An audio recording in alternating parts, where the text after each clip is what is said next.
They may have circled it. We didn't. It's just another opponent.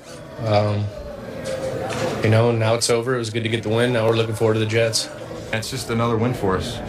Another victory, and we're moving on forward and focused in on another good team that we're going to have to handle. It's a division game, and they're playing really good football right now. It was a good win. Glad we won. It's always good to win on the road. So we got a quick turnaround this week.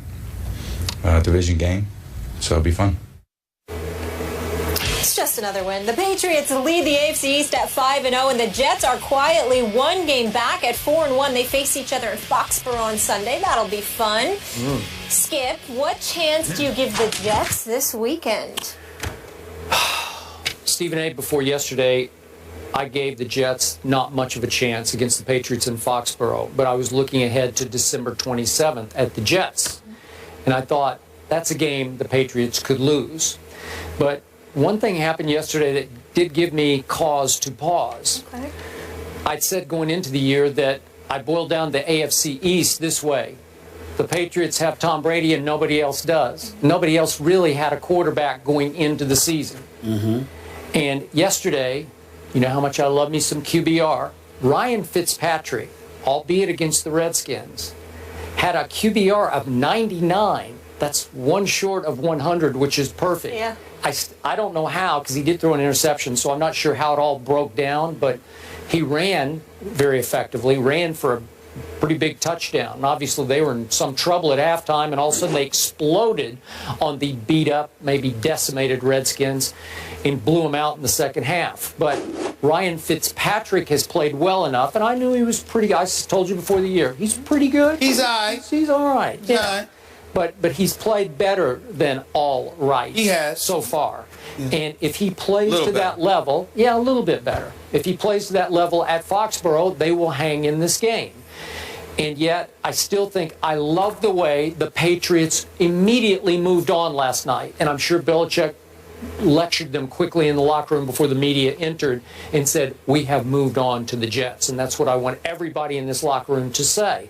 And I do think they emotionally just cut bait with the Colts, because you can't play your Super Bowl, as I said earlier in the show, last night and hope to get back up for your most dangerous rival. I thought it was going to be Buffalo. They blew the doors off Buffalo at Buffalo, you recall earlier. Quarters anyway. Yep, and they left them kind of for emotional or psychological dead after that game, because the Bills have been reeling ever since. Could they do that to the Jets this time? I doubt it. Now that Revis and Cromartie are there, and Buster Screen, that's the secondary, man. So it'll be a long, hard night for Tom Brady, but I still think I'm going to give the Patriots a decided edge this time at Foxborough. I wouldn't say decided edge. I think they have an edge. But I think that one of the things you would, and I would caution everybody, all you New England Patriots lovers out there, although they deserve to be the favorites and they're the better team because they do have Tom Brady, the New York Jets have Darrelle Revis on the other side of the ball going directly up against Tom Brady. This isn't a quarterback against a quarterback where one quarterback gets to face a suspect defense and another quarterback gets to face an elite defense. No, this is a top quarterback against a top corner who also spearheads that defense. And that's what you have in the New York Jets. The New York Jets are the #1 ranked defense in the NFL. They are number 2 against the pass, number 3 against the rush. And when I look at it from that perspective, and you combine that with the fact that you have a guy in Darrelle Revis who's incredibly familiar with what New England likes to do, highly intellectual as a football player, I think that's what it's not about. Buster Screen is talented. Antonio Cromartie is talented. Yeah.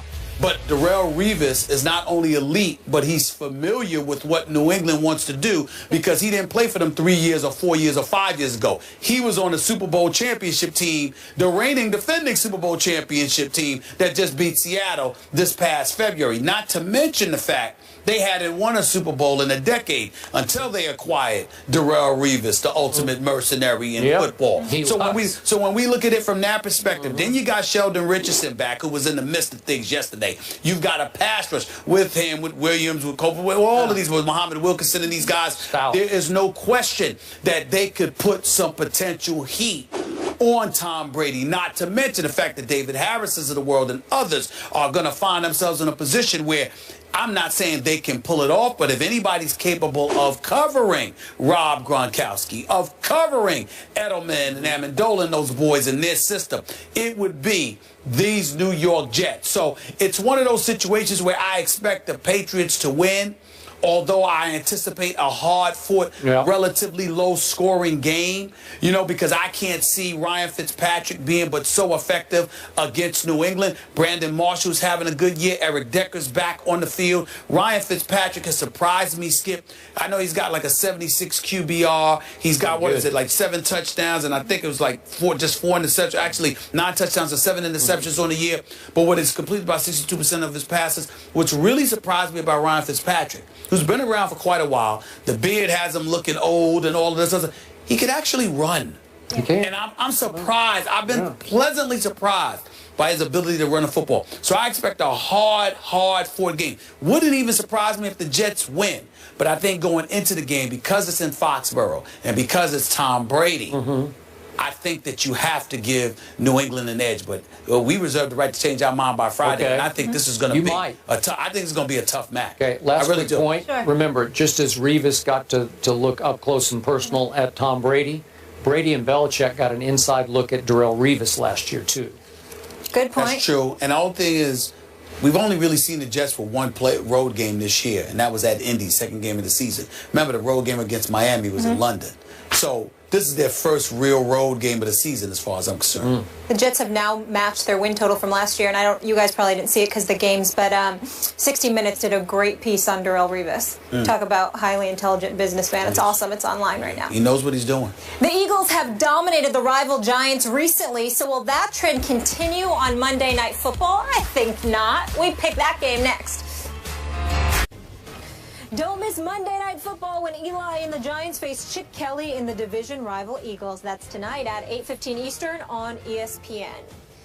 A 3-game winning streak has New York leading the NFC East at 3-2, while Philly is tied with the Cowboys in second at 2-3. New York is a 5.5-point underdog, but the Giants are encouraged about their chances, having both wide receivers Odell Beckham Jr. and Ruben Randle should play tonight. The team will make their final determination of their status a bit later on. Stephen A., who wins, G-Men or the Birds? Well, this is a tough one because normally I would pick the Giants, but I can't tonight.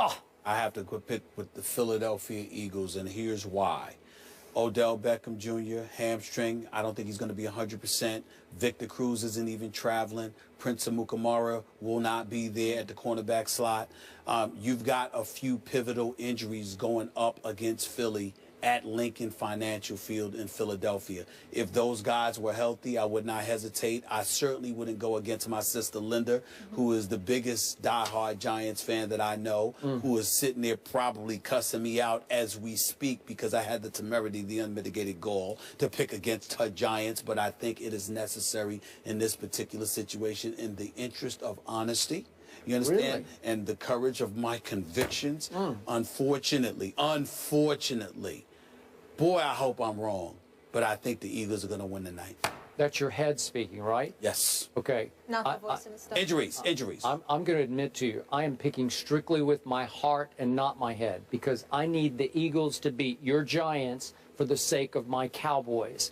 So my point is, my head says Giants. I told you I thought the Giants are going to win 7 straight games, but my heart is screaming Eagles. So now I have to root for Chip Kelly and Sam Bradford and Riley Cooper. I'm going to have to sit and root for Riley Cooper tonight because I need the Eagles to win this game. So I'm going Eagles in a shootout, 31-30. Like I said, I literally would pick the Giants to win this game somewhere along the lines of 37-27 if it didn't even have to be Victor Cruz. If Ruben Randle and Odell Beckham Jr. were both healthy, ready to go, and Prince Amukamara was in that secondary, I would pick the Giants. But the combination of Cruz out, Odell Beckham Jr. not 100%, and their secondary issues, I can't pick the Giants to win tonight's game. I'm going to pick the Eagles to win the night, somewhere like 31-21. Aguilar's out for the Eagles. Yeah. Their stud rookie receiver, Kiko Alonso, out. Michael Kendrick's out. Yeah. I'm trying to talk you into Giants. No. The Giants can score their 21 points because of Kendrick's out and those boys, but I just think that offensively they can find a way to put up points on the New York Giants, and I think the Giants are going to have their struggles because their regular horses aren't in there on offense. Molly, somebody has to pick the Giants, and now it's you. To be honest with you, I'm nervous too. You're nervous? I'm nervous. You're picking the Eagles also? No, I'm not picking. I'm not picking the Eagles, but I'm very nervous. I'm very concerned about all the injuries. Have the courage of your convictions. First play can play. Going Giants. Huh? That's right. Going Giants. Going Giants? No score. They're meeting with JPP today. That's good. Say it loud and proud. Say it loud and proud. Go, New York Football Giants, Big Blue. I'm a nervous wreck. See you guys tomorrow.